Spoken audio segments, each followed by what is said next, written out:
नमस्कार शेतकरी मित्रांनो. तर आता आपण कॅल्शियम नायट्रेटची ड्रिंचिंग करण्याच्या आधी आपलं जमिनीचं पी-एच चेक करत आहे आणि तुम्ही बघत असाल तर आता आपल्या जमिनीचं पी-एच आहे मित्रांनो 7 ते 6च्या दरम्यान आहे.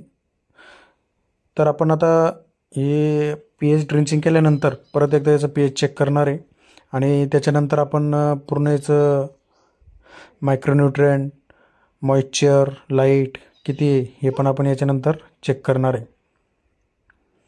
तर मित्रांनो, पी-एचचं खूप जबरदस्त काम असतं. जर आपण जमिनीत बरोबर 6 ते 7च्या दरम्यानमध्ये पी-एच जर मेंटेन केला तर आपल्याला ज्या आर्द्रतेमध्ये समस्या येत्या त्याच्या पण आपण कंट्रोल करू शकतो. तर आता मित्रांनो, आपली ड्रिंचिंग झालेली आहे. याची आपण ड्रिंचिंग केल्यानंतर परत एकदा पी-एच चेक केलेलं आहे. तर कॅल्शियम नायट्रेट सोडल्यानंतर आपला पी-एच मित्रांनो 6 झालेला आहे. 6 ते 6.5 ते 6च्या दरम्यान आलेला आहे. हा पी-एच एकदम आर्द्रक पिकासाठी योग्य असतो शेतकरी मित्रांनो. आणि पी-एच ह्या जर दरम्यान ठेवलं तर मित्रांनो आपल्याला जे सड, मुळकूच, कंदकूच याचे जे प्रॉब्लेम असतात ते खूप कमी होतात. कमी म्हणजे त्याचे न्यूट्रिएंटवरती या सगळ्या गोष्टी अवेलेबल असतात जमिनीमध्ये. याचं आपण प्रमाण मेंटेन करतो आहे. त्याच्यामुळं आपल्याला पी-एच मेंटेन करणं खूप गरजेचं आहे जमिनीमध्ये.